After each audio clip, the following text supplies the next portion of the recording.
Hello students, कैसे हो आप सब। आई होप आप सब अच्छे होंगे। तो आपको पता है जैसा हमारी क्लासेस चल रही है रेगुलर आपको, तो आज हम आपको प्रोवाइड करवाएंगे जो पॉलिटिकल क्लास है वो है पार्लियामेंट प्रोसेस से रिलेटेड और ये क्लास नंबर 8 है। तो इससे पहले हमारी 7 क्लास आ चुकी हैं। आज का हमारा जो वीडियो का टॉपिक रहेगा तो उसके अंदर हम बहुत ही महत्वपूर्ण डिस्कस करेंगे कि संसदीय प्रक्रिया। सबसे पहले तो हम जानेंगे कि संसदीय प्रक्रिया होती क्या है, यानी कि पार्लियामेंट्री प्रोसेस जो है ये क्या है, इसका मतलब क्या है और इसका वर्णन कहाँ है। सबसे पहले तो हम इसी के बारे में बात करते हैं। तो दोस्तों आपने देखा होगा भारतीय संविधान का अनुच्छेद 118। तो अनुच्छेद 118 हमें साफ साफ कहता है, इसके अंदर लिखा गया है कि सदन अपनी कार्यवाही एवं संचालन के लिए नियम एवं कानून प्रक्रिया बना सकती है। ठीक है दोस्तों, तो यहां पे क्या लिखा हुआ है भाई, जो सदन है सदन अपनी कार्य संचालन के लिए, सदन अपने कार्य संचालन या फिर आप कह सकते हो एवं कार्यवाही के लिए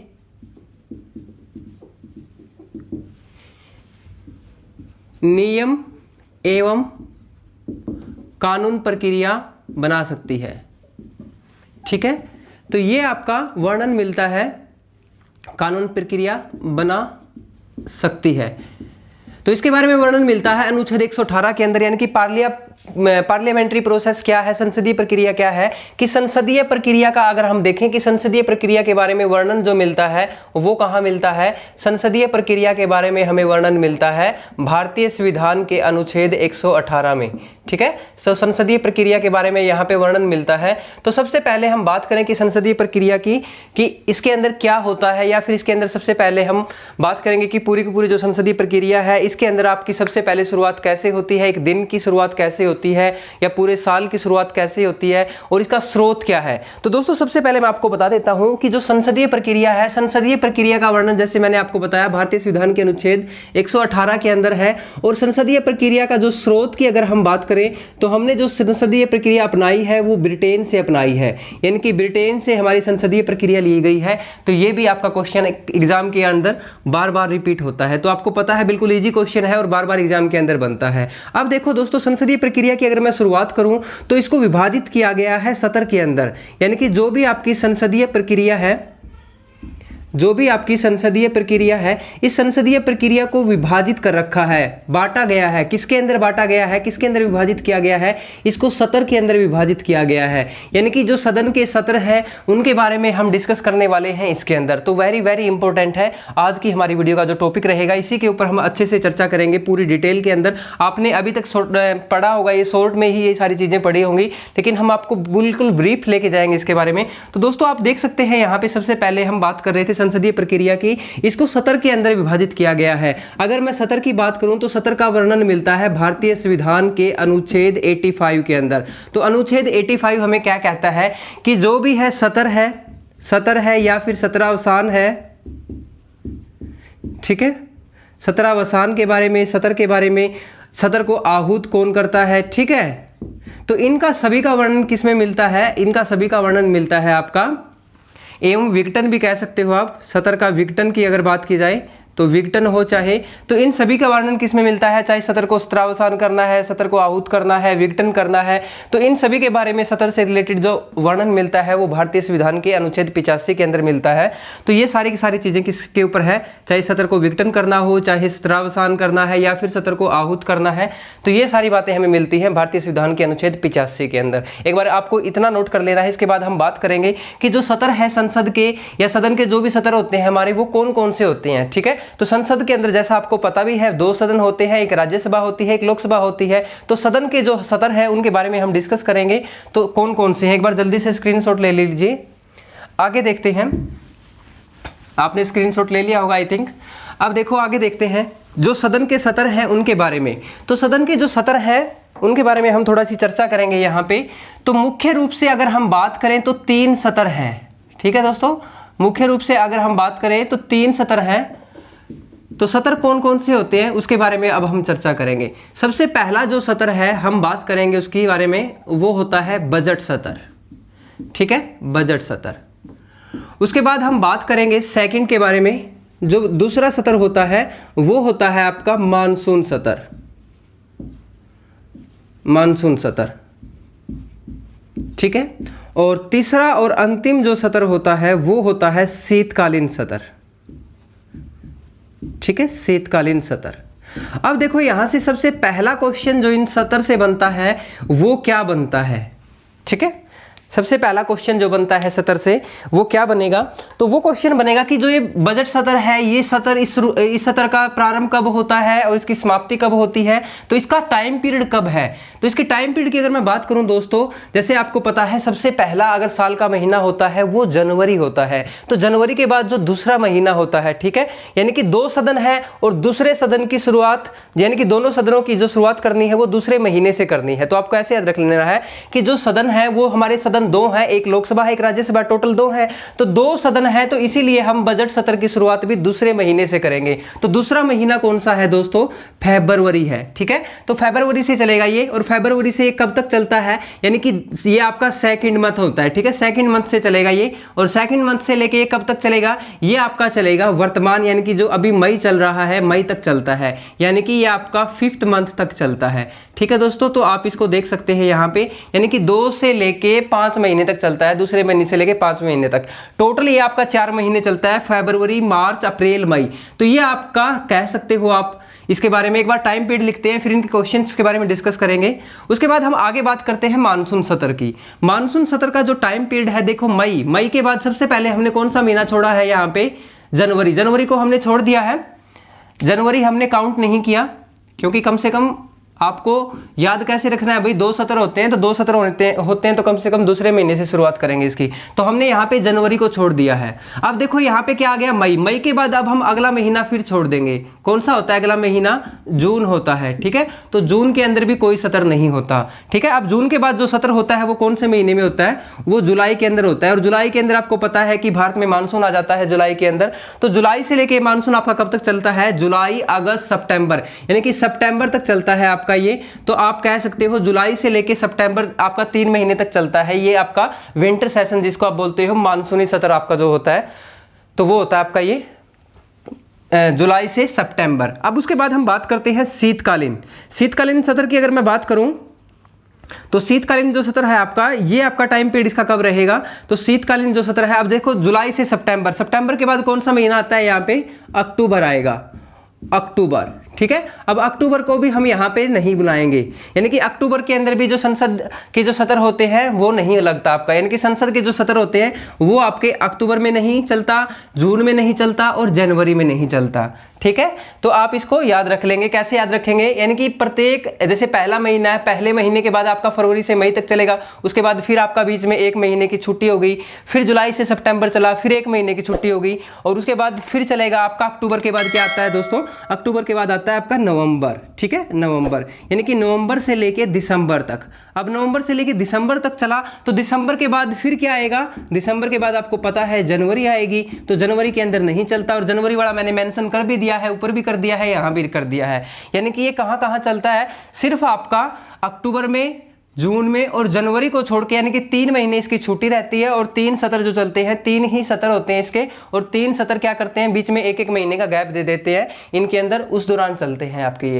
यानी कि जो सबसे पहले हम बात करेंगे बजट सत्र के बारे में, तो बजट सत्र के बारे में वेरी इंपॉर्टेंट क्वेश्चन बनेंगे, वो देखो क्या क्या बनते हैं। सबसे पहले मैं बात करूं तो आपको देखने से ही पता चल रहा होगा, जो बजट सत्र है आपका, वो बजट सत्र आपका सबसे लंबा सत्र है, यानी कि सबसे लंबा सत्र है। टाइम पीरियड की अगर मैं बात करूं तो इसका पहला क्वेश्चन बनता है कि सबसे बड़ा या सबसे लंबा सत्र कौन सा होता है, ठीक है।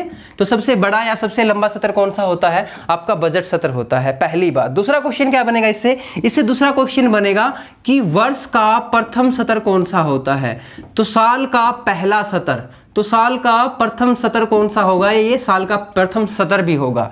अब दोस्तों इसके बारे में एक अच्छा क्वेश्चन मैं बताने जा रहा हूं आपको, जो वेरी इंपॉर्टेंट है, और जो आपके एसएससी सीजीएल के अंदर या यूपीएससी के सीडीएस के एग्जाम्स के अंदर आपने देखा होगा, तो ये एग्जाम के अंदर आपका बहुत बार आपका क्वेश्चन बनता है, तो आप इसको थोड़ा सा अच्छे से देखेंगे। क्वेश्चन क्या है देखो, अब आपका जो बजट सत्र है, बजट सत्र के संबोधन की बात करें तो यह साल का पहला सत्र होता है, वर्ष का प्रथम सत्र जो भी होता है, उस सत्र को क्या होगा, उस सत्र का संबोधन कौन करता है, उस सत्र का संबोधन करते हैं राष्ट्रपति जी। यानी कि आपको यह बात याद रखनी है, जो भी वर्ष का प्रथम सत्र होता है, वर्ष का प्रथम सत्र को संबोधन कौन करेगा? उसका संबोधन करेंगे राष्ट्रपति जी। इसके बारे में हम राष्ट्रपति के बारे में बहुत अच्छे से चर्चा करेंगे जब आपका राष्ट्रपति का टॉपिक होगा उस दौरान, ठीक है। अभी हम सिर्फ इतना ही बताएंगे आपको कि जो वर्ष का सबसे पहला सत्र होता है उसका संबोधन कौन करता है? उसका संबोधन कौन करेगा? राष्ट्रपति जी, यानी कि उसको संबोधित कौन करते हैं? राष्ट्रपति जी संबोधित करते हैं। आपको ध्यान में रहना चाहिए, ये क्वेश्चन वेरी वेरी इंपॉर्टेंट है। अब उसके बाद हम बात करेंगे मानसून सत्र की। तो मानसून सत्र से कुछ खास क्वेश्चन बनते नहीं हैं। एक तो इसका टाइम पीरियड ही पूछा जाता है कि मानसून सत्र जो होता है, जैसे जुलाई से सितंबर महीने में हमारे यहाँ पे मानसून आ जाता है, इसी वजह से इसको क्या बोलते हैं? मानसून सत्र बोलते हैं। यानी कि मानसून सत्र के आपका ये टाइम पीरियड इसके अकॉर्डिंग आपका सेट रहता है। अब ये सबसे मध्यम वर्ग का सत्र है, इसके बारे में और कुछ खास क्वेश्चन बनता नहीं है। अब हम बात करेंगे शीतकालीन सत्र की, इससे अच्छा क्वेश्चन बनता है। जैसे मैंने बताया ये सबसे लंबा सत्र है, तो यहाँ पे आपने देखा होगा सिर्फ नवंबर और दिसंबर 2 ही महीने का है आपका ये। तो इसके बारे में पहला जो क्वेश्चन बनेगा वो क्वेश्चन क्या बनेगा? पहला क्वेश्चन इसके बारे में बनेगा कि ये सबसे छोटा सत्र है। क्या है ये? सबसे छोटा सत्र है, ठीक है, सबसे छोटा सत्र। उसके बारे में इसके बाद दूसरा क्वेश्चन क्या बनेगा? दूसरा क्वेश्चन इसी क्वेश्चन की तर्ज के ऊपर बनेगा दोस्तों कि वर्ष का ये प्रथम सत्र था, तो ये वर्ष का अंतिम सत्र होता है, ठीक है। तो वर्ष का अंतिम सत्र कौन सा होता है? तो वर्ष का अंतिम सत्र होता है आपका शीतकालीन सत्र, ठीक है। तो ये 2 क्वेश्चन बनते हैं आपके इससे, जो वेरी वेरी इंपॉर्टेंट है। अब एक बार इसका जल्दी से आप स्क्रीनशॉट ले लीजिए, फिर हम बात करेंगे कि जो संसद के सत्र हैं इनको आहूत कौन करता है, इनका सत्रावसान कौन करता है, विघटन कौन करता है और इनकी अध्यक्षता कौन करता है, इसके बारे में हम डिस्कस करेंगे, ठीक है। एक बार जल्दी से स्क्रीनशॉट ले लीजिए। ओके, आई थिंक आपने स्क्रीनशॉट ले लिया होगा। अभी देखो, अब हम बात करेंगे इसके बाद जो हमारा टॉपिक रहेगा सत्र के बारे में। तो हम बात कर रहे थे कि जो संसद के सत्र है या सत्रावसान है, इसका वर्णन हमें कहाँ मिलता है? आर्टिकल 85 के अंदर, अनुच्छेद 85। अनुच्छेद 85 हमें क्या कहता है? मार्कर दूसरा यूज कर लेते हैं। अनुच्छेद 85 हमें कहता है कि संसद के जो भी सत्र हैं, ठीक है, संसद के जो भी सत्र हैं, सत्रावसान है, विघटन है, ठीक है, तो इन सभी का वर्णन कहां मिलता है? अनुच्छेद 85 के अंदर, ठीक है, अनुच्छेद 85 के अंदर। अब देखो, हम यहां पे बात कर रहे हैं सबसे पहले कि जो संसद के जो सत्र होते हैं, सत्र के बारे में हम बात कर रहे थे कि जो संसद के सत्र हैं, मैंने अभी वर्णन किया इनके बारे में, तो इनको आहूत कौन करता है, या फिर आप कह सकते हो इनको बुलाने का कार्य कौन करता है? संसद के सत्र को आहूत कौन करेगा? यहाँ पे संसद के सत्र को आहूत करते हैं राष्ट्रपति जी। कौन करते हैं? राष्ट्रपति जी। किसके अकॉर्डिंग? आर्टिकल 85 के अनुसार, ठीक है, अनुच्छेद 85 के अनुसार है ये सारी चीजें। उसके बाद हम बात कर रहे हैं सेकंड क्वेश्चन की कि जो संसद के सत्र है उनको आहूत करेगा राष्ट्रपति। उसके बाद इनका जो संसद के सत्र कितने होते हैं वर्ष में? संसद के जो सत्र होते हैं वो वर्ष में कम से कम 2 होते हैं। ज्यादा तो कितने भी हो सकते हैं, लेकिन कम से कम 2 होने चाहिए, ठीक है, कम से कम 2 जरूर होने चाहिए। अगर हम बात करें ये जो 2 सत्र होंगे इनके बीच में टाइम पीरियड कितना हो, तो जो भी दोनों सत्र होंगे वर्ष के कम से कम, तो किन्हीं भी 2 सत्र के बीच में क्या होगा? किसी भी 2 सत्र के बीच में, किसी भी 2 सत्र के बीच में 6 महीने से ज्यादा अंतर नहीं होना चाहिए। 6 महीने से ज्यादा अंतर न हो, ज्यादा अंतर ना हो।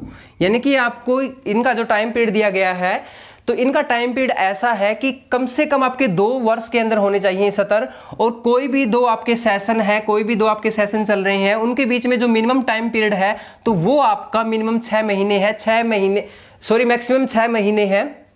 ठीक है। तो किसी भी सत्र के बीच में 6 महीने से ज़्यादा अंतर न हो, यानी कि जो मैक्सिमम टाइम है 6 महीने, इससे ज़्यादा आपके अंतर नहीं होना चाहिए कोई भी 2 सेशंस के बीच में, ठीक है। अब हम बात करते हैं थर्ड क्वेश्चंस की। इन संसद के, जैसे हमने बताया, सत्र को बुलाता कौन है? राष्ट्रपति बुलाता है। इनको सदर को आहूत करता है, फिर या फिर ये भी कह सकते हो इनका टाइम पीरियड कितना होना चाहिए। ये सारे क्वेश्चंस आपके पता हो गए आपको। तीसरा क्वेश्चन ये था। अब हम उसके बाद बात करते हैं चौथे क्वेश्चंस की।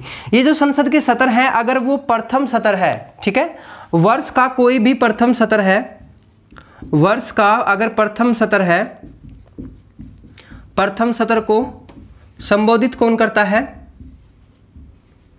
राष्ट्रपति जी, ठीक है। वर्ष का जो प्रथम सत्र होता है उसको कौन संबोधित करता है भाई? राष्ट्रपति। तो ये क्वेश्चन भी वेरी वेरी इंपॉर्टेंट है, ठीक है। तो आपको इन क्वेश्चंस का ध्यान रखना है। इसके अलावा जैसे अगर आपसे पूछा जाए कि जो संसद के, जैसे आपका राज्यसभा का है या फिर आपका लोकसभा का है, ठीक है, तो ये जो संसद के सत्र होते हैं, बाकी के सत्र की अध्यक्षता कौन करेगा? तो अगर हम राज्यसभा की बात करें तो उनका चेयरमैन करेगा, या फिर अगर हम लोकसभा की बात करें तो स्पीकर करेंगे, ठीक है। अगर हम बात करें संयुक्त अधिवेशन की, अनुच्छेद, ठीक है, 108 के तहत जो संयुक्त अधिवेशन बुलाया जाता है, उस संयुक्त अधिवेशन की बात करें तो उसकी अध्यक्षता कौन करता है? उसकी अध्यक्षता कौन करेगा? उसकी अध्यक्षता करता है लोकसभा का स्पीकर, ठीक है। उसको मैं बीच में थोड़ा सा वैसे ही लेके आया हूं, अभी उस क्वेश्चन का यहाँ पे कोई काम नहीं है, लेकिन बीच में थोड़ा सा इसलिए लेके आया हूं क्योंकि कई बार बच्चा पजल हो जाता है कि कहीं वो संयुक्त अधिवेशन की बात तो नहीं कर रहे हैं हम यहाँ पे संयुक्त अधिवेशन की बात नहीं कर रहे हैं, हम यहाँ पे सत्र की बात कर रहे हैं, सेशंस की बात कर रहे हैं, यानी कि बजट सत्र की बात कर रहे हैं, मानसून सत्र की बात कर रहे हैं और शीतकालीन सत्र की बात कर रहे हैं।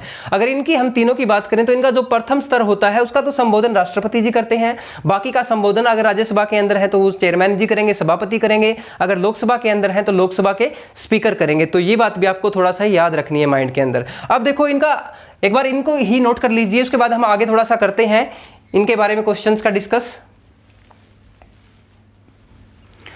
उसके बाद देखो आपने स्क्रीनशॉट ले लिया होगा आई थिंक।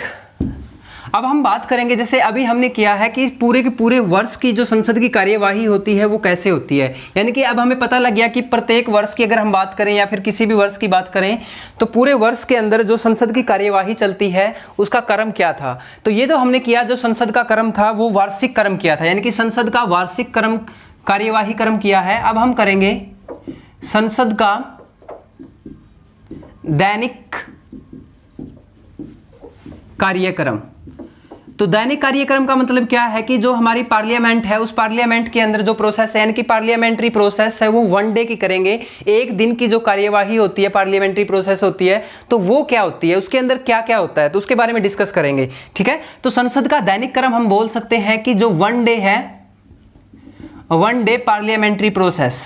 तो 1 डे की जो पार्लियामेंट्री प्रोसेस है उसके बारे में हम डिस्कस करेंगे कि पूरी की पूरी कार्यवाही कैसे चलती है पूरा दिन, यानी कि जो भी इसका टाइम पीरियड होता है। तो सबसे पहले हम इसके बारे में बात करेंगे। तो दोस्तों आपको पता है कि जैसे हमारी ये संसद है, ठीक है, अब संसद की दैनिक कार्यवाही, इसके बारे में देखेंगे। तो मैं एक डायग्राम बना देता हूं जिससे आपको थोड़ी सी आसानी रहेगी, और ये साथ के साथ ही बनाएंगे, ठीक है, संसद की दैनिक कार्यवाही। तो इसका डायग्राम मैं आपको बता के अभी दिखा देता हूं। तो संसद की कार्यवाही के लिए हम बात करते हैं, सबसे पहले जो टाइम पीरियड है उसको हम बांट लेते हैं। तो संसद की जो दैनिक कार्यवाही का समय शुरू होता है वो होता है सुबह 11 बजे, यानी कि 11 AM पे शुरू होता है। उसके बाद 12 AM, 12 बजते हैं, ठीक है। फिर आपका बजता है 1 PM, सॉरी 12 यहाँ पे AM नहीं PM हो जाएगा, 12 PM हो जाएगा और ये 1 PM हो जाएगा, ठीक है। उसके बाद फिर यहाँ पे बज जाएंगे आपके 2, और उसके बाद फिर बजाएंगे हम यहाँ पे 5 PM, और उसके बाद फिर बजेंगे 6 PM। तो ये आपका पूरा का पूरा कार्यक्रम रहता है, यानी कि 11 बजे से लेके 5 बजे तक और 11 बजे से लेके 6 बजे तक। तो इनके बारे में, दोनों के बारे में डिस्कस करेंगे कि कौन सा 11 से 5 है और कौन सा 11 से 6 है, ठीक है। तो देखो अब हम बात करते हैं सबसे पहले 11 बजे, ठीक है। तो 11 बजे क्या होता है, 11 बजे संसद की कार्यवाही की शुरुआत होती है, यानी कि संसद की कार्यवाही शुरू कब होती है भाई, 11 बजे। इसको थोड़ा से अच्छे से समझेंगे आप, संसद की कार्यवाही शुरू, ठीक है, यहाँ पे होती है 11 बजे। अब देखो 11 से लेके 12 बजे, यानी कि 11 बजे से लेके 12 बजे तक का जो टाइम पीरियड है, इस टाइम पीरियड को हम क्या बोलेंगे? तो 11 से लेके 12 बजे तक का जो टाइम पीरियड है, इस टाइम पीरियड को हम सबसे पहले क्या बोलते हैं? सबसे पहला जो टाइम पीरियड होता है वो होता है पर्सन काल, क्वेश्चन पीरियड। ठीक है, तो क्वेश्चन पीरियड कह सकते हो या क्वेश्चन आवर कह सकते हो इसको। तो क्वेश्चन पीरियड आपका कौन सा होता है? तो ये आपका होता है पर्सन काल। ठीक है, अब 12 बजे से लेके 1 बजे तक का जो टाइम पीरियड होता है, तो 12 बजे से लेके 1 बजे तक का जो टाइम पीरियड होता है, इसको बोला जाता है शून्य काल, 0 आवर। ठीक है, इसको हम क्या बोलते हैं? 0 आवर। तो ये 0 आवर होता है, ये क्वेश्चन आवर होता है। उसके बाद हम बात करते हैं नेक्स्ट की 1 बजे से लेके 2 बजे तक। तो 1 बजे से लेके 2 बजे तक क्या होता है? लंच होता है भाई, भोजन अवकाश। यानी कि भूख लगती है सभी को, तो उस दौरान क्या कर सकते हैं? भोजन अवकाश कर सकते हैं, यानी कि भोजन का अवकाश रहेगा, इनका लंच हो जाएगा। ठीक है, तो ये इनका खाने पीने की व्यवस्था हो जाती है 1 बजे से लेके 2 बजे तक। उसके बाद हम आगे बात करते हैं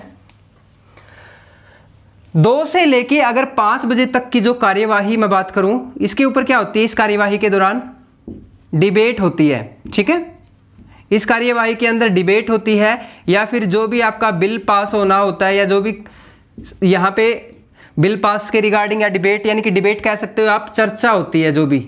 ठीक है, किसी भी विषय को लेकर जो भी चर्चा होती है, तो वो सारी की सारी 2 से 5 की कार्यवाही में होती है, या 2 से 6 की कार्यवाही में होती है। अब 2 से 5 और 2 से 6 की कार्यवाही कैसे होती है, इसके बारे में भी डिस्कस करेंगे। जो 2 से 5 का टाइम पीरियड होता है, ये आपका होता है राज्यसभा का। ठीक है, 2 से लेके जो 5 तक का टाइम पीरियड होता है, ये किसके लिए होता है भाई? राज्यसभा का। नीचे दिखाई दे रहा है क्या? ये यहां तक दिखाई दे रहा है ना? ठीक है, ये होता है राज्यसभा। ठीक है, अब देखो 2 से लेके 6 बजे तक का जो टाइम पीरियड होता है, ये किसके लिए होता है? लोकसभा के लिए होता है। ये मैंने पूरा का पूरा जो क्रम था इसका बना दिया है। अब इसको थोड़ा सा अच्छे से समझते हैं, थोड़ा सा कंफ्यूज हो गए आप। देखो सबसे पहले मैंने लिखा 11 बजे से 12 बजे तक। ठीक है, तो 11 से लेके 12 बजे तक संसद की कार्यवाही का जो टाइम पीरियड शुरू हो जाता है, तो इस दौरान जो सबसे पहला घंटा होता है उसको हम बोलते हैं पर्सन आवर, यानी कि क्वेश्चन आवर।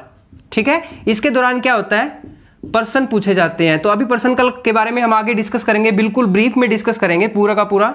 फिर शून्य काल होता है, जिसको हम 0 आवर बोलते हैं, ये 12 से लेके 1 बजे तक होता है। फिर लंच पीरियड हो जाता है आपका, लंच पीरियड यानी कि भोजन अवकाश हो जाता है 1 से लेके 2 बजे तक। फिर 2 से लेके 5 बजे तक जो कार्यवाही, जो चर्चा होती है, जो बिल पास के रिगार्डिंग होता है, या फिर किसी भी विषय को लेके होती है चर्चा, तो वो आपकी डिबेट्स जो चलती है वो राज्यसभा की चलती है 2 से 5। जबकि मैं बात करूं लोकसभा की, तो लोकसभा की आपकी क्या होती है? 2 से लेके 6 बजे तक होती है। ठीक है, अब ये टाइम शॉर्ट क्यों है, टाइम आपका लॉन्ग क्यों है, इसके बारे में अगर आप बात की जाए, तो यहाँ पे जो सदस्य होते हैं ना, नंबर ऑफ मेंबर्स यानी कि पार्लियामेंट्स के जो इस सदन के जो सदस्य होते हैं, ठीक है, मेंबर ऑफ काउंसिल, आपके राज्यसभा के जो मेंबर होते हैं, इनको हम क्या बोलते हैं? Member of parliament council. ठीक है, यानी कि आपके मेंबर ऑफ पार्लियामेंट काउंसिल के होते हैं ये, तो इसको हम बोलते हैं राज्यसभा के जो भी सदस्य होते हैं, ये आपके कम होते हैं एज कंपेयर टू लोकसभा के सदस्यों के रिगार्डिंग। तो यहाँ पे नंबर ऑफ जो कैंडिडेट है, वो सदस्य है, वो कम है, तो कम चर्चा होती है, और यहाँ पे थोड़ी ज्यादा चर्चा होती है। ठीक है, तो आप इसके बारे में ऐसा भी समझ सकते हैं, इसको ऐसे याद रख सकते हैं। एक बार आप इसका स्क्रीनशॉट ले लीजिए, फिर हम इसके बारे में पूरा का पूरा डिस्कस करेंगे कि पर्सन काल क्या है, इसके अंदर कौन कौन से प्रश्न पूछे जाते हैं। फिर हम बात करेंगे शून्य काल क्या है, इसके अंदर कौन से प्रश्न पूछे जाते हैं। ठीक है, और फिर इस कार्यवाही के अंदर क्या होता है, वो सारा का सारा हम बिल्कुल डिटेल के अंदर चर्चा करने वाले हैं। तो आप एक बार जल्दी से इसका स्क्रीनशॉट ले लीजिए, फिर हम आगे करते हैं। आई थिंक आपने स्क्रीनशॉट ले लिया होगा। अब देखो सबसे पहले अब हम बात करेंगे पर्सन कॉल्स के बारे में। ठीक है, यानी कि जो क्वेश्चन आवर होता है आपका, उसके बारे में हम डिस्कस करेंगे। क्वेश्चन आवर क्या होता है और इसके अंदर कौन कौन से प्रश्न पूछे जाते हैं, तो सारे के सारे डिस्कस करेंगे। कितने प्रश्न पूछे जा सकते हैं, लोकसभा में कितने पूछे जा सकते हैं, राज्यसभा में कितने पूछे जा सकते हैं, और मैक्सिमम कितने पूछे जा सकते हैं, एक दिन में कितने पूछे जा सकते हैं, या फिर आप बात की जाए एक सदस्य के द्वारा कितने पूछे जा सकते हैं। तो सारे के सारे डिस्कस करेंगे। ये चीज़ें आपको जो है आपके बहुत हायर लेवल के एग्जाम होते हैं उसके अंदर पूछी जाती है। जैसे आपका देखा होगा यूपीएससी मेंस के अंदर भी पूछा जाता है, प्रीलिम्स के अंदर पूछा जाता है, या फिर आपने देखा होगा सीडीएस के एग्जाम में पूछी जाती है, या फिर आपने देखा होगा एचपीएससी का एग्जाम है, या यूडब्ल्यूपी पीएससी का है, ठीक है, या फिर राजस्थान मेंस का एग्जाम है, तो इन एग्जाम्स के अंदर ये पूछे जाते हैं, आपके आरएस के एग्जाम के अंदर भी, ठीक है दोस्तों। तो इस तरह से हमने इनके ऊपर डिस्कस करने वाले हैं। जो सबसे पहला हमारा है पर्सन काल, इसके बारे में डिस्कस करेंगे। पर्सन काल होता क्या है?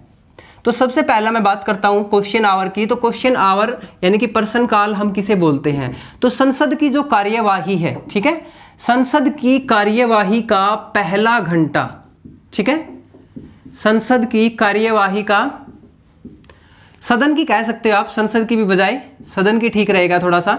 सदन की कार्यवाही का पहला घंटा, कार्यवाही का जो पहला घंटा होता है वो क्या होता है आपका? क्वेश्चन आवर होता है, यानी कि पर्सन काल होता है, ठीक है। तो संसद की कार्यवाही का जो सबसे पहला घंटा होता है वो पर्सन काल होता है। अब मैं पर्सन काल के बारे में बात करता हूं यहां पे कि जो पर्सन काल होता है इसके अंदर पर्सन जो पूछे जाते हैं वो कौन से पर्सन पूछे जाते हैं और सामान्यतः किससे पर्सन पूछे जाते हैं। तो पर्सन काल के दौरान क्या होता है दोस्तों, यहाँ पे जो पर्सन पूछे जाते हैं वो किससे पूछे जाते हैं और कौन पर्सन पूछता है और किस तरह के पर्सन पूछता है वो सारा डिस्कस करते हैं। तो सबसे पहले मैं बात करता हूं पर्सन काल के दौरान आपके, ये भी मैं डायग्राम के द्वारा बता देता हूं आपको ताकि इजिली आपको अच्छे से समझ में आ जाए। सबसे पहले जो पर्सन काल के दौरान पर्सन पूछे जाते हैं, एक तो पर्सन पूछे जाते हैं यहां पे तारांकित पर्सन, तारांकित पर्सन, तारांकित यानी कि स्टार्ड पर्सन, स्टार, ठीक है दोस्तों, स्टार पर्सन। तो स्टार्ड पर्सन पूछे जाते हैं। उसके बाद मैं बात करता हूं अतारांकित पर्सन, ठीक है, अतारांकित, अनस्टार्ड पर्सन, अतारांकित पर्सन, ठीक है, अनस्टार्ड पर्सन। उसके बाद अगर मैं बात करूं नंबर 3, अल्प सूचना पर्सन, शॉर्ट नोटिस क्वेश्चन, ठीक है, अल्प सूचना पर्सन, शॉर्ट नोटिस क्वेश्चन। और मुख्य रूप से आपके ये 3 ही हैं, लेकिन मैं आपको नंबर 4 भी बता देता हूं। नंबर 4 जो है आपका, तो वो है आपका पूरक पर्सन, पूरक पर्सन, सप्लीमेंट्री क्वेश्चन, ठीक है। तो सप्लीमेंट्री क्वेश्चन, अब देखो मुख्य रूप से आपके 3 ही क्वेश्चंस पूछे जाते हैं और यहीं से क्वेश्चन बनता भी है आपका, यानी कि स्टार्ड क्वेश्चन या तारांकित पर्सन कौन से होते हैं, अतारांकित या अनस्टार्ड पर्सन कौन से होते हैं, अल्प सूचना पर्सन यानी कि शॉर्ट नोटिस पर्सन कौन से होते हैं, और ये आपका होता है पूरक पर्सन यानी कि सप्लीमेंट्री क्वेश्चंस। इनके बारे में हम डिस्कस करेंगे। अब सबसे पहले हम देखेंगे कि यहाँ पे तारांकित पर्सन जो होते हैं वो कौन से होते हैं। अब यहाँ पे क्या होता है दोस्तों, यहाँ पे जो पर्सन पूछे जाते हैं सामान्यतः वो पर्सन आपके मौखिक पर्सन पूछे जाते हैं, ठीक है, सामान्यतः जो भी पर्सन पूछे जाते हैं वो मौखिक पूछे जाते हैं और इनका जवाब हमें कैसे मिलता है, इनका जो भी पर्सन जवाब मिलता है वो मौखिक रूप से मिलता है, ठीक है। अब देखो मान के चलो इनका जवाब दे रहे हैं, मान के चलो आपने देखा होगा संसद की कार्यवाही चाहे राज्यसभा की देखी हो चाहे लोकसभा की देखी हो, दोनों के अंदर सेम होता है ये, ठीक है। अब जैसे मान के चलो हम लोकसभा के स्पीकर की बात कर रहे हैं कि लोकसभा का जो स्पीकर होता है सामान्यतः मंत्री होते हैं इसके जो जवाब देते हैं, ठीक है, या फिर हम बात कर रहे हैं लोकसभा का जो हमारा स्पीकर है वो जवाब दे रहा है किसी पर्सन को लेके। तो आपने देखा होगा बीच में एकदम से कोई भी विधायक होता है, सॉरी कोई भी आपका एमपी होता है, वो कोई भी एमपी क्या करता है बीच में क्वेश्चन पूछ लेता है, इनके मेंबर ऑफ पार्लियामेंट है, कोई भी सदन का सदस्य है, वो बीच में ही इनका जो भी जवाब होता है ना उस क्वेश्चन के ऊपर, उसी के ऊपर वो क्या कर लेते हैं, सवाल कर देते हैं। जैसे आपने देखा होगा ओम बिरला को, ओम बिरला जैसे ही आपके क्वेश्चन दे रहे होते हैं, किसी भी क्वेश्चन का जवाब दे रहे होते हैं तारांकित पर्सन का, तो उसी दौरान बीच में से कोई ना कोई मेंबर जो होता है वो खड़ा होकर एकदम से क्वेश्चन को बोल देता है कि आप ये क्वेश्चन जो बता रहे हैं वो सही नहीं है, या फिर आपका तरीका सही नहीं है, या फिर इस क्वेश्चन को आपको ऐसे बताना चाहिए था, या फिर आपका ये क्वेश्चन गलत है, यानी कि उसकी आलोचना करते हैं उचित तरीके से, जैसे भी होती है जैसे भी बनती है, यानी कि उसी के ऊपर, यानी कि क्वेश्चन के ऊपर क्वेश्चन पूछ लेते हैं वो। समझ में आ रही है मेरी बात? यानी कि जो वो क्वेश्चंस बता रहे हैं उस क्वेश्चंस का जो जवाब दे रहे हैं उसी क्वेश्चन के ऊपर उन्होंने एक और क्वेश्चन पूछ लिया, तो उस क्वेश्चन को हम क्या बोलते हैं, क्वेश्चन के ऊपर जो क्वेश्चन जो पूछा जाता है दोस्तों उसको हम बोलते हैं पूरक पर्सन, पूरक पर्सन। और यही क्वेश्चन बनता है आपके एग्जाम का। क्वेश्चन क्या बनता है, यानी कि सप्लीमेंट्री क्वेश्चन। तो सबसे पहला क्वेश्चन क्या बनता है यहाँ पे, तारांकित पर्सन जो होते हैं यानी कि जो स्टार्ड पर्सन होते हैं इनकी थोड़ी सी वैल्यू ज्यादा है, इसीलिए देखो स्टार्ड पर्सन है, यानी कि महत्व वाले पर्सन होते हैं ये। इनका जो जवाब देते हैं सामान्यतः मंत्री जवाब देते हैं, इनका जो भी जवाब देंगे वो सामान्यतः मंत्री ही जवाब देते हैं। और ये जो पर्सन पूछे जाते हैं इन पर्सन को हमेशा मौखिक रूप से पूछा जाता है, लिखित रूप से नहीं पूछा जाता। और इन मौखिक पर्सन के ऊपर ही यानी कि तारांकित पर्सनों के अंदर ही पूछे जाते हैं पूरक पर्सन, सप्लीमेंट्री क्वेश्चन, यानी कि ये नंबर 4 जो है पूरक पर्सन, इसके बारे में मैं आपको बता रहा हूं। पर्सन के ऊपर ही पर्सन पूछ लिया जाता है, जो भी यहां पे जवाब मिल रहा है उसी के ऊपर एक सप्लीमेंट्री क्वेश्चन और डाल दिया इन्होंने, तो इसको हम बोलेंगे पूरक पर्सन। क्लियर है आपको आई थिंक। उसके बाद हम बात करेंगे अतारांकित पर्सन के बारे में। अतारांकित पर्सन कैसे होते हैं, यानी कि ये जो पर्सन होते हैं ना अतारांकित पर्सन, ये आपके जो पर्सन होते हैं इनका जो जवाब होता है वो लिखित होता है। ठीक है, यानी कि इनका जो जवाब दिया जाता है वो लिखित जवाब दिया जाता है। और आप एक चीज नोट करना, जैसे जो भी चीज का लिखित जवाब होगा ना उसके ऊपर हम क्वेश्चन नहीं पूछ सकते, यानी कि लिखित के ऊपर क्वेश्चन पूछना यानी कि थोड़ा सा अच्छा नहीं लगता, या फिर उसका हम ये कह सकते हैं औचित्य नहीं बनता। अगर मौखिक कोई पर्सन का जवाब दे रहा है हम उसी के ऊपर बीच में से एकदम पर्सन पूछ सकते हैं, तो मोस्टली आपने देखा होगा ऐसा ही होता है। यानी कि पूरक पर्सन जो है, सप्लीमेंट्री क्वेश्चन जो है वो तारांकित पर्सनों के ऊपर पूछे जा सकते हैं, वो अतारांकित पर्सनों के ऊपर सप्लीमेंट्री क्वेश्चन नहीं पूछे जाते। ठीक है, यहां पे पूछे जा सकते हैं। अगर आपसे पूछा जाए कि क्या यहां पे पूरक पर्सन पूछे जाते हैं, तो पूरक पर्सन जो होते हैं वो अतारांकित पर्सनों पे नहीं पूछे जाते, तो थोड़ा सा आपको ये याद रखना है। उसके बाद हम बात कर रहे हैं अल्प सूचना पर्सन, यानी कि शॉर्ट नोटिस क्वेश्चन जो होते हैं ये क्या होते हैं। तो अल्प सूचना वाले जो पर्सन होते हैं ना, ये जो क्वेश्चन होते हैं आपका, इनको हमेशा जो जवाब दिया जाता है वो पहली बात तो मौखिक रूप से दिया जाता है। ठीक है, इनका जो भी जवाब होगा वो मौखिक होगा। और दूसरी बात ये जो क्वेश्चन पूछने हैं ना, इन क्वेश्चंस को पूछने से पहले आपको मिनिमम यानी कि कम से कम 10 दिन पहले सूचना देनी पड़ेगी। ठीक है, 10 दिन पूर्व सूचना देनी पड़ेगी। 10 दिन पूर्व सूचना के अकॉर्डिंग ही आप क्वेश्चंस पूछ सकते हैं, अदरवाइज नहीं। अगर आपके पास 10 दिन पहले सूचना आपने दे दी है तो उसी के दौरान आप इस क्वेश्चंस का यूज कर सकते हैं, अदरवाइज आप इन क्वेश्चंस को नहीं पूछ सकते। ठीक है, तो इसके लिए आपको कम से कम 10 दिन पहले सूचना देनी पड़ती है। और ये जो आपके प्रश्न पूछे जाते हैं इनका जवाब भी जो आपको मौखिक ही मिलता है, और मौखिक मिलता है तो हम यहाँ पे यह भी कह सकते हैं कि क्या अल्प सूचना पर्सन के ऊपर आपका सप्लीमेंट्री क्वेश्चन पूछा जा सकता है। क्या यहाँ पे हम पूछ सकते हैं पूरक पर्सन? बिल्कुल पूछ सकते हैं। तो यहाँ पे भी क्या होता है, पूरक पर्सन पूछे जा सकते हैं। ठीक है, तो ये बात भी आपको थोड़ी सी याद रखनी है। अब ये देखो, आपने बार बार पूरक पर्सन पूछा जाता है, नहीं पूछा जाता, होता क्या है ये पूरक पर्सन? थोड़ा सा दिमाग में खुजली हो रही होगी पूरक पर्सन को लेके कि व्हाट इज दिस, है क्या ये, क्या चीज है, किस बला का नाम आ गया ये पूरक पर्सन। अब देखो पूरक पर्सन क्या है। देखो पूरक पर्सन का सबसे पहले मैं बात करूं तो इसका एक ही आप मोटो मान के चलोगे। जैसे कोई भी मंत्री है, किसी भी मंत्री ने किसी बिल के रिगार्डिंग बोला या किसी भी विषय के ऊपर बोला, तो जो विपक्ष है या फिर जो भी कोई और विपक्ष के अलावा यानी कि बहुमत दल के उसी जो आपका सदन उसी दल का कोई भी सदस्य हो सकता है, वो भी पर्सन पूछ सकता है। ऐसा कोई जरूरी नहीं कि विपक्ष ही पूछे, लेकिन मोस्टली ऐसे आपने देखा होगा कि पूरक पर्सन हमेशा विपक्ष का बंदा ही पूछता है। वो क्या पूछता है, यानी कि जो भी वो जवाब दे रहा है, जो भी उस कार्यवाही के अंदर उसने आंसर दिया है, उस आंसर को लेके वो किसी ना किसी वजह से सेटिस्फाई नहीं है। ठीक है, उससे डिसैटिस्फैक्शन आ रहा है उसको, तो उसको सेटिस्फैक्शन नहीं है, डिसैटिस्फैक्शन है, यानी कि असंतुष्ट है। तो वो असंतुष्ट की स्थिति के अंदर क्या करता है, उस क्वेश्चन के ऊपर ही क्वेश्चन पूछता है कि आप इस क्वेश्चन को थोड़ा सा अच्छे से एक्सप्लेन करें, समझाएं कि अगर इसको ऐसे किया जाए तो क्या होगा, या फिर इस क्वेश्चन का आप जो क्वेश्चन बता रहे हैं वो क्वेश्चन गलत है। यानी कि हमेशा क्या होता है, ये पूरक पर्सन उसी स्थिति के अंदर पूछा जाता है जब बंदा असंतुष्ट हो। ठीक है, यानी कि डिसैटिस्फैक्शन हो, तो उसी दौरान क्या पूछा जाता है, ये पूरक पर्सन पूछा जा सकता है। और ये पूरक पर्सन जो क्या हो सकता है, किसी सदस्य से भी पूछा जा सकता है, किसी मंत्री से भी पूछा जा सकता है। ये पूछा किससे जाता है, मुख्य रूप से उसी से पूछा जा सकता है जो किसी ना किसी बिल के ऊपर काम कर रहा है, या फिर किसी ना किसी कोई ऐसा उसने बिल पास करवाने के रिगार्डिंग भाई कोई अपील डाली है तो उसके रिगार्डिंग वो इसके बारे में क्वेश्चन पूछ सकते हैं। तो पूरक पर्सन का मेरे ख्याल से आपको जवाब मिल गया होगा, यानी कि जब भी कोई सदस्य इनसे अनसेटिस्फाई है, डिसैटिस्फैक्शन से संतुष्ट नहीं है, तो उस दौरान ये क्या करता है, पूरक पर्सन के ऊपर पर्सन पूछ सकता है, तो उसको हम बोल सकते हैं पूरक पर्सन। इसका यूज थोड़ा सा कम होता है, लेकिन आजकल जो एग्जाम है, एग्जाम्स के अंदर ट्रेंडिंग बन गया है, ये ट्रेंड बन गया है, पूरक पर्सन कौन से आपके पर्सन के ऊपर पूछा जाता है, तो थोड़ा सा आपको याद रखना है। ठीक है, तो इस तरह से अब हम बात करेंगे नेक्स्ट इसी लेक्चर के अंदर। तो थोड़ा सा एक बार जल्दी से स्क्रीनशॉट ले लीजिए। हम इसके बारे में बात करेंगे कि तारांकित जो पर्सन होते हैं ये एक सदस्य कितने पूछ सकता है और एक दिन में मैक्सिमम कितने पूछे जा सकते हैं। अब इसके बाद हम बात करेंगे, तो जल्दी से स्क्रीनशॉट ले लीजिए। दोस्तों आपने स्क्रीनशॉट आई थिंक ले लिया होगा। अब देखो हम बात कर रहे हैं कि प्रश्न काल के दौरान जो भी तारांकित अतारांकित प्रश्न है, ये एक व्यक्ति कितने प्रश्न पूछ सकता है और एक दिन में कितने पूछ सकता है, ये क्वेश्चन भी बन सकता है आपका। तो देखो थोड़ा सा अच्छे से समझेंगे, डायग्राम के द्वारा ही समझेंगे। हम बात क्या कर रहे हैं, हमारा जो आज का अभी सेशन चल रहा है, इस सेशन के दौरान अभी हमारा जो क्वेश्चन है वो थोड़ा सा अच्छे से समझना आपको भी। जो भी आपके तारांकित प्रश्न है, ठीक है, पहले तारांकित प्रश्न के बारे में बात करेंगे कि जो भी तारांकित प्रश्न है वो तारांकित प्रश्न आपने एक बार तो पता लग गया होगा कि कौन से होते हैं इनके बारे में। तो भाई ये प्रश्न जो होते हैं मौखिक रूप से आपके पूछे जाते हैं और इनके ऊपर पूरक प्रश्न पूछे जाते हैं।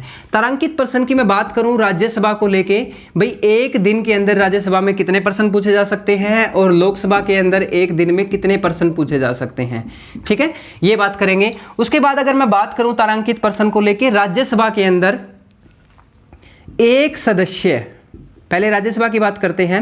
भाई एक सदस्य जो होता है राज्यसभा के अंदर एक दिन में, ठीक है, एक सदस्य कितने प्रश्न पूछ सकता है, पहले अगर बात की जाए तो एक सदस्य 3 प्रश्न पूछ सकता है। भाई एक सदस्य कितने प्रश्न पूछ सकता है, 3 प्रश्न पूछ सकता है। ये कौन से प्रश्न पूछ सकता है, वो तारांकित प्रश्न। कहां पे, राज्यसभा में। अगर मैं बात करूं राज्यसभा के अंदर एक सदस्य 3 प्रश्न पूछ सकता है, लेकिन एक दिन में कितने पूछ सकता है, पेन दूसरा यूज कर लेते हैं।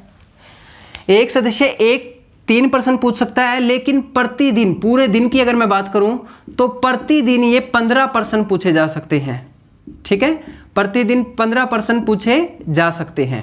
यानी कि अगर मान के चलो एक सदस्य 3 प्रश्न पूछ सकता है तो क्या पता 5 ही सदस्य का नाम आए, 15 प्रश्न पूरे हो जाए, ठीक है, क्योंकि एक सदस्य के 3 प्रश्न होंगे तो 5 ही सदस्य बनेंगे ऐसे तो। लेकिन कोई जरूरी नहीं है वो 3 ही प्रश्न पूछे, वो एक भी पूछ सकता है और एक भी ना भी पूछे तो भी कोई जरूरी नहीं है। लेकिन ये इनका थोड़ा सा दैनिक क्रम है। भाई एक सदस्य एक दिन के अंदर आपके जो 3 प्रश्न पूछ सकता है और पूरे दिन के अंदर मैक्सिमम आपके 15 प्रश्न पूछे जा सकते हैं।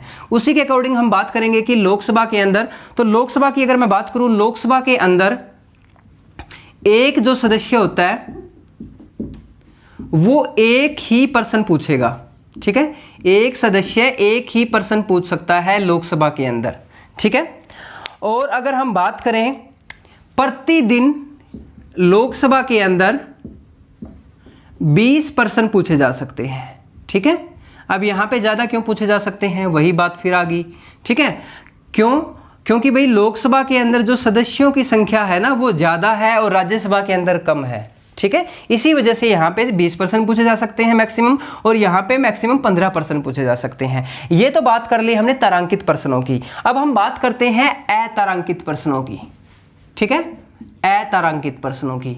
तो अतारांकित प्रश्नों की अगर मैं बात करूं तो अतारांकित प्रश्न सबसे पहले हम बात करते हैं लोकसभा के अंदर, लोकसभा के अंदर, फिर हम बात करेंगे राज्यसभा के अंदर, ठीक है, राज्यसभा के अंदर। तो लोकसभा की अगर मैं बात करूं तो लोकसभा के अंदर एक व्यक्ति जो होता है 5 प्रश्न पूछ सकता है। भाई यानी कि जो एक व्यक्ति का मतलब यहां पे क्या है, एक सदस्य है, ठीक है, मैं व्यक्ति लिख रहा हूं, व्यक्ति की बजाय आप सदस्य लिखेंगे, ठीक है, तो हम क्या लिखेंगे यहां पे, सदस्य लिखेंगे। एक सदस्य जो होता है लोकसभा का वो क्या कर सकता है, 5 प्रश्न पूछ सकता है। लेकिन मैं बात करूं प्रतिदिन की, पूरे दिन की अगर मैं बात करूं तो प्रतिदिन कितने पूछ सकता है वो, तो वो प्रतिदिन पूछ सकता है यहां पे मैक्सिमम 203 प्रश्न, ठीक है। तो प्रतिदिन कितने पूछ सकता है, 230, ठीक है। अब मैं बात करता हूं आपकी राज्यसभा की। राज्यसभा के अंदर जो एक सदस्य है वो कितने प्रश्न पूछ सकता है, यहां पे कोई सीमा नहीं है। भाई कोई सीमा का निर्धारण नहीं कर रखा, कोई सीमा निर्धारित नहीं है वो कितने ही प्रश्न पूछे, ठीक है, कोई सीमा निर्धारित नहीं है वो कितने ही प्रश्न पूछे एक व्यक्ति। लेकिन एक दिन में कितने पूछ सकता है, प्रतिदिन की अगर मैं बात करूं तो प्रतिदिन दिखाई दे रहा है क्या उधर उस कॉर्नर तक, हाँ दिखाई दे रहा है, ठीक है। तो ठीक है, प्रतिदिन यहाँ पे 160 प्रश्न शामिल हो सकते हैं, ठीक है। प्रतिदिन कितने प्रश्न पूछे जा सकते हैं भाई, 160 प्रश्न शामिल हो सकते हैं यहाँ पे। तो आप ये बात भी याद रखेंगे, ठीक है। अब दोबारा से थोड़ा सा देखिएगा, थोड़ा सा डाउट रह गया होगा क्योंकि आपको पता है नई चीजें हैं और थोड़ा सा डाउट हो ही जाता है। मैंने बताया तारांकित प्रश्नों के बारे में। तारांकित प्रश्न क्या होते हैं? तारांकित प्रश्न आपके वो प्रश्न होते हैं जो आपके मौखिक रूप से पूछे जाते हैं और सामान्यतः इनका जवाब मंत्री ही देते हैं, और इन मौखिक प्रश्नों के ऊपर भी प्रश्न पूछ लिए जाते हैं जिनको हम सप्लीमेंट्री या पूरक प्रश्न कहते हैं। अब ये जो इनका जो टाइम पीरियड होता है ना तारांकित प्रश्नों का, भी एक दिन के अंदर मैक्सिमम कितने क्वेश्चन पूछे जा सकते हैं, मिनिमम कितने पूछे जा सकते हैं। तो कोई भी सदस्य जो होता है ना राज्यसभा के अंदर एक दिन में 3 प्रश्न पूछ सकता है, किसी भी सदस्य से लेके, चाहे वो मंत्री हो चाहे वो कोई भी हो, ठीक है। अगर हम बात करें राज्यसभा की, तो राज्यसभा के अंदर प्रत्येक दिन के अंदर मैक्सिमम 15 क्वेश्चन ही पूछे जा सकते हैं। लोकसभा के अंदर जो तारांकित प्रश्नों की संख्या है वो एक सदस्य एक ही प्रश्न पूछेगा और प्रत्येक दिन मैक्सिमम 20 प्रश्न ही पूछे जा सकते हैं, ठीक है। अगर हम बात करें अतारांकित प्रश्नों की, अतारांकित प्रश्न जो लोकसभा के अंदर एक सदस्य जो होता है वो 5 प्रश्न पूछ सकता है यहाँ पे अतारांकित प्रश्न, क्योंकि यहाँ पे जो अतारांकित प्रश्न कौन से होते हैं जिनका जवाब लिखित देना जरूरी होता है। और ये जवाब जो लिखित देना जरूरी होता है ना, अगर आपसे पूछा जाए भाई ये इनका कितने दिन के अंदर जवाब देना अनिवार्य है, तो ये 20 दिन में जवाब देना अनिवार्य होता है, ठीक है। 20 दिन में जवाब देना अनिवार्य होता है, ठीक है। 20 दिन में कितना क्या होता है, इसका जवाब देना अनिवार्य होता है। तो आपको ये थोड़ा सा याद रख लेना है, ठीक है। तो एक सदस्य कितने प्रश्न पूछ सकता है, यहाँ पे 5 प्रश्न पूछ सकता है, और प्रतिदिन कितने पूछ सकता है, यहाँ पे 230 प्रश्न पूछ सकता है। जबकि राज्यसभा के अंदर एक सदस्य की कोई सीमा निर्धारित नहीं है, वो कितने ही प्रश्न पूछे, लेकिन मैक्सिमम 160 प्रश्न हो सकते हैं, ठीक है। तो ये आपका सेशन था आज का। उसके बाद हम बात करेंगे, ये हमने प्रश्न काल के बारे में बात की है, फिर हम डिस्कस करेंगे शून्य काल क्या है। शून्य काल के बाद हम थोड़ा सा शून्य काल के बारे में अभी डिस्कस कर लेते हैं, क्योंकि अभी थोड़ा सा टाइम और कर लेते हैं, वीडियो को बढ़ा लेते हैं, ठीक है। 45 मिनट तक चली जाएगी वीडियो, कोई बात नहीं है। ज़्यादा लंबी वीडियो को आप लोग देखते नहीं हो, इसी वजह से अब मैंने वीडियो शॉर्ट में बनानी शुरू कर दी है, क्योंकि पहले मैंने 1-1 घंटे की वीडियो बनाई है, क्योंकि जब हम पढ़ाने लगते हैं ना फिर थोड़ा सा मज़ा भी आने लग जाता है। लेकिन आप लोग इसका मज़ा पता नहीं क्यों नहीं ले पाते, पता नहीं, तो अभी एग्जाम्स नहीं है, इसी वजह से थोड़ा सा रहता है आपका, पता नहीं किस चीज़ को लेकर आप उलझन में रहते हो। एक बार जब आप दिल लगा लेते हो ना बुक से, या फिर आप लाइव सेशन देख रहे हो उससे, तो या ऑफलाइन देख रहे हो, तो आप थोड़ा सा मन लगा के किया करो, क्योंकि एक बार जब पढ़ने लगोगे ना हर चीज़ को भुला के, फिर इसमें आनंद आएगा, इसकी गहराई में उतरने का मन करेगा। तो इसी वजह से क्या होता है, थोड़ा सा हम भी आप लोगों को तरफ देख के ही आपका टाइम पीरियड जो होता है उसी के अकॉर्डिंग सारी चीज़ें सेट करते हैं कि बच्चे कैसे ना कैसे करके ये वीडियो कंटेंट को जरूर देखें। अब देखो, हम बात कर रहे थे शून्य काल की, प्रश्न काल के बारे में हमने क्वेश्चंस कर लिए हैं, अब हम बात करेंगे शून्य काल की, ठीक है। तो शून्य काल की अगर मैं बात करूं, शून्य काल क्या होता है, जैसे प्रश्न काल होता है वो आपका संसद जो सदन की कार्यवाही है उसका पहला घंटा होता है। तो शून्य काल क्या होता है, जो सदन की कार्यवाही का दूसरा घंटा होता है। सदन की कार्यवाही का क्या होता है, ये दूसरा घंटा होता है, सेकंड आवर होता है, ठीक है, दूसरा घंटा होता है। उसके बाद देखो दोस्तों, शून्य काल के बारे में यहां पे क्या होता है, जैसे उसके अंदर क्या होता है, प्रश्न काल के अंदर क्या होता है, एकदम से क्या होता है, वहां पे प्रश्न काल के दौरान प्रश्न पूछे जा सकते हैं, ठीक है। प्रश्न काल के दौरान क्या होते हैं, प्रश्न पूछे जाते हैं। प्रश्न कैसे पूछे जाते हैं वो हमने डिस्कस कर लिया, तारांकित प्रश्न, अतारांकित प्रश्न। लेकिन यहाँ पे ऐसा नहीं है, यहाँ पे क्या होता है, यहाँ पे किसी सदस्य से प्रश्न जो पूछे जाते हैं ना, यहाँ पे किसी भी सदस्य से बिना पूर्व सूचना के प्रश्न पूछे जा सकते हैं, बिना पूर्व सूचना के प्रश्न पूछे जा सकते हैं। यानी कि कहने का अभिप्राय क्या है दोस्तों, यहाँ पे मतलब ये है कि वहां पे तो जैसे हम तारांकित प्रश्न पूछेंगे तो उनकी एक टाइप है, उनको मौखिक जवाब देना होता है, इतने प्रश्न पूछ सकते हैं, उनकी एक लिमिट है। अतारांकित पूछेंगे तो लिखित में पूछेंगे, उसके अंदर 20 दिन के अंदर जवाब देना अनिवार्य होता है। या फिर अल्प सूचना प्रश्न पूछेंगे तो 10 दिन के अंदर जवाब देना, 10 दिन पहले उनको नोटिस देना पड़ेगा, इसके पहले मतलब उसके नॉलेज होनी चाहिए। लेकिन यहाँ पे तो किसी भी दिन यानी कि बिना पूर्व सूचना के एकदम से प्रश्न पूछ लिए जाते हैं ये इस दौरान, शून्य काल के दौरान, ठीक है। तो शून्य काल के दौरान क्या होता है, किसी भी सदस्य से बिना पूर्व सूचना के एकदम से प्रश्न पूछे जा सकते हैं, ठीक है। तो इसको हम क्या बोलते हैं, शून्य काल बोलते हैं। वैसे इसको शून्य काल क्यों बोला गया है, जैसे आपको पता है 12 बज गए, 12 बजने का मतलब क्या हो गया भाई, टाइम 00 हो गया आपका। तो इसीलिए टाइम 00 होने की वजह से हम इसको ये बोल सकते हैं कि 0 आवर है, ठीक है। तो इसी वजह से इसको शून्य काल कहते हैं। क्लियर है, तो ये भी आपका इंपॉर्टेंट है। उसके बाद क्या होता है, ये जो शून्य काल का टाइम पीरियड होता है ये आपका क्या होता है, ये आपका होता है 12 PM से लेके 1 PM, ठीक है। उसके बाद क्या होता है 1 से लेके 2 बजे तक, ठीक है, 1 से लेके 2 बजे तक क्या होता है, लंच पीरियड होता है भाई इनका। लंच पीरियड यानी कि भोजन अवकाश होता है। इस दौरान क्या करते हैं, ये भोजन करते हैं, और भोजन के नाम से शायद भूख आपको भी लग गई होगी और मुझे भी लग गई आई थिंक। ठीक है, तो अभी इस सेशन को ज़्यादा लंबा नहीं करेंगे, अगली वीडियो के अंदर हम डिस्कस करेंगे इससे आगे की जो भी कार्यवाही होती है, यानी कि 12 से लेकर 5 बजे तक का जो टाइम पीरियड होता है वो राज्यसभा का होता है, 12 से 6 बजे का जो टाइम पीरियड होता है वो लोकसभा का होता है। उसके दौरान वो क्या डिबेट्स करते हैं, क्या चर्चाएं करते हैं, वो सारी की सारी बातें हम डिस्कस करेंगे अगले सेशन में। अगर आपको ये कंटेंट दोस्तों अच्छा लग रहा है, रियल में ही आपको कुछ फैक्ट्स लग रहे हैं कि यहाँ पे आपको कुछ नया मिल रहा है, कुछ सीखने को मिल रहा है, तो प्लीज़ हमें ज़्यादा से ज़्यादा सपोर्ट कीजिए ताकि हम आप लोगों के लिए इस क्लास को और अधिक बेहतर बना सकें, ताकि आपको कोई भी एग्जाम हो, किसी भी कॉम्पिटिटिव लेवल के ऊपर आप जाओ तो आपका क्वेश्चन यहां से बाहर ना जाए। ठीक है दोस्तों, मैं उम्मीद करता हूं आपने ये वीडियो यहां तक देखी है और आपको ये वीडियो अच्छी लगी है, तो जल्दी से आप लाइक भी कीजिए, चैनल के ऊपर नए हैं तो सब्सक्राइब भी कीजिए। तो बने रहें दोस्तों ऐसे ही हमारे साथ फ्यूचर की वीडियो को लेके बेल आइकन को दबा के। थैंक यू दोस्तों, जय हिंद, जय Bharat, have a nice day.